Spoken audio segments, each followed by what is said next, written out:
Munetaka Murakami is being posted, and starting tomorrow, teams can negotiate with and try to sign the left-handed hitting slugger from Japan. This is being reported from Jeff Passan of ESPN, and we're going to break down whether the Yankees make sense for Munetaka Murakami, his offensive game, what his future looks like in the short term and the long term, all of that and more right here on Fireside Yankees. If you enjoy this kind of content, make sure you like and subscribe. And without further ado, let's just get straight into today's video. And let's get things started talking about Munetaka Murakami's most recent season in the Nippon Baseball League. So he hit .273 with a .379 on base percentage, a .663 slugging percentage. He had a .210 WRC plus, meaning he was 110% better than the league average hitter. His OPS over 1,000 in a very run-depressed environment in the Nippon Baseball League right now, where the average OPS starts with a 6. Now, Murakami is known for having elite-level raw power. His raw power rivals the likes of Spencer Jones, Giancarlo Stanton, those kinds of guys. He hits the absolute tar out of the baseball, and that is his calling card offensively, and it's why teams have had so much interest and so much intrigue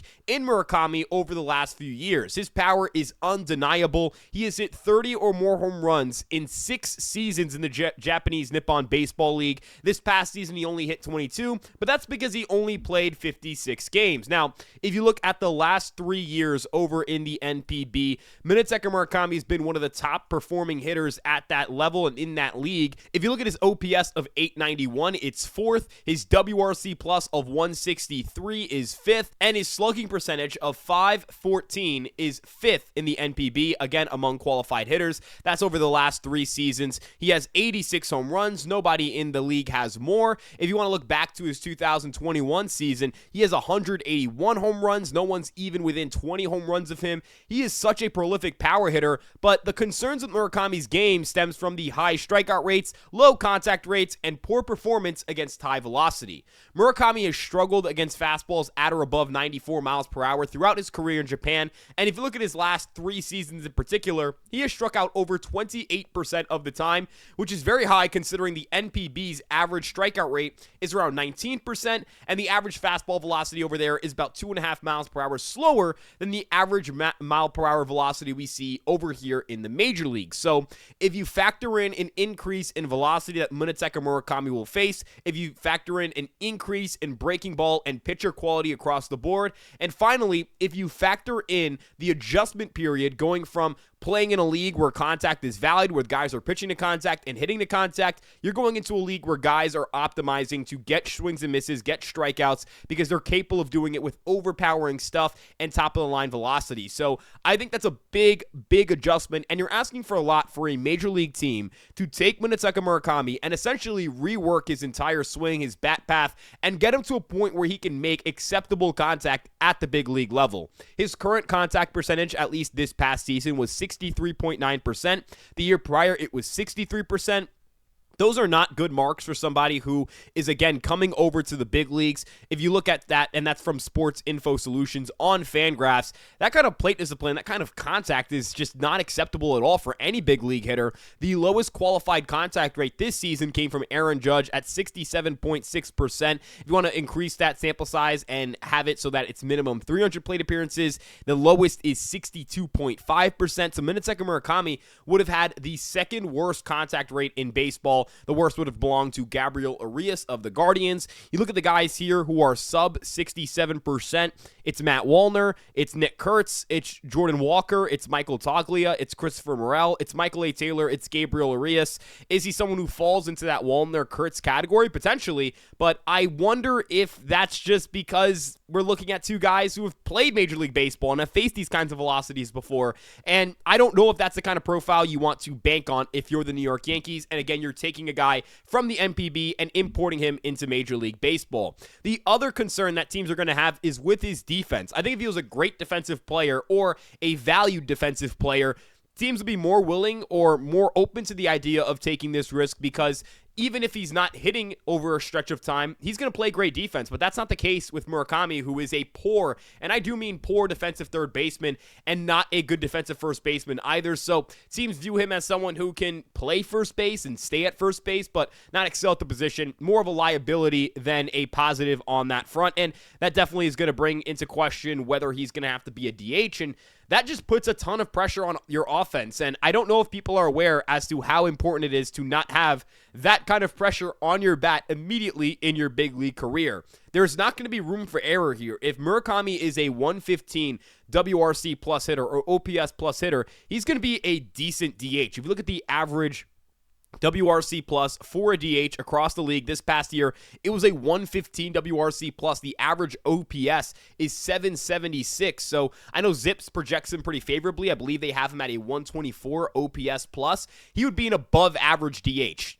That is not the kind of player you invest a 9-figure salary into. That's the kind of player who you give a 1 or 2 year contract to. And Zips tends to be pretty favorable to NPB players. And I think there's a wider range of outcomes here than people are giving credit for. So if we're talking about how this fits for the New York Yankees, you could say Ben Rice can move to catcher, or you can trade Ryan McMahon. I think it would be unwise to move Ryan McMahon for a potentially awful defensive third baseman. Even if he's going to hit, I don't think that he can offset his value because he's going to be such a bad defensive third baseman. You kind of think of Miguel Andujar in 2018 and how bad he was out there. Murakami is not considered much better than the worst of the worst at the position. At first base, he's a comparable glove to Ben Rice at first. He's not a good glove the same way that Ben Rice is not a good glove at first base. But if you're moving Ben Rice to catcher and you're expecting a guy who the team views as a first baseman to play catcher, you're going to have a bad defensive catcher and a bad defensive first baseman, all in the name of getting sort of better offensively. Like, you're definitely improving your median OPS as a team, but are you improving your overall roster? Is your team getting better? Is your team getting worse? Like, I don't necessarily believe the upside here is great enough to take the risk for the Yankees, especially considering that risk will come at a pretty significant financial cost. Most contract estimations or contract evaluations have Murakami getting $20 million a year for 4 or 5 seasons. I think that's a lot of money to invest in a player who requires you to trade your catcher, who requires you to be a bad defensive team, and arguably doesn't make that kind of impact on your roster. I think we can all agree that the Yankees don't need a guy who could strike out 35% of the time, could hit around 220, 230, and be a solid DH maybe, a decent hitting first baseman, nothing crazy in the short term, maybe long term.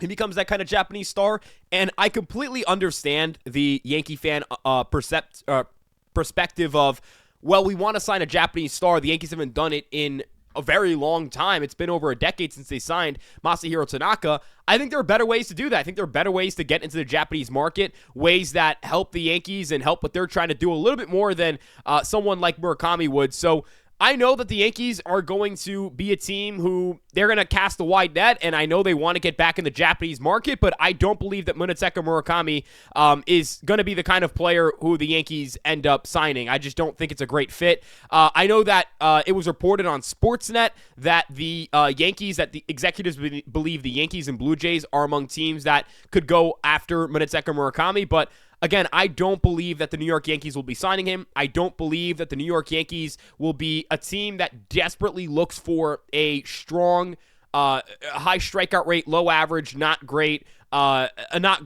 defensive abilities at all, and forces them to make some uncomfortable decisions in their field. I think that there are better ways to go about that, but that's my opinion. Look, people are going to have their opinions, and I would love to hear yours in the comment section below. Do you believe the New York Yankees should sign Munetaka Murakami, or should they pass and go after a different player? Again, let me know in the comment section below what you think about the Yankees and Munetaka Murakami. We appreciate your continued support here on the Fireside Yankees page, whether that's our Instagram, our TikTok, our Twitter, our YouTube, our Facebook, whatever it may be. You guys have been great with the support there.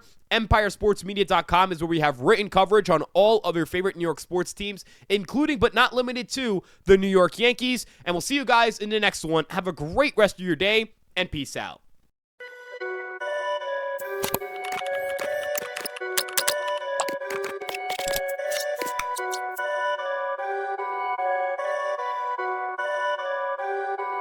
Perfect.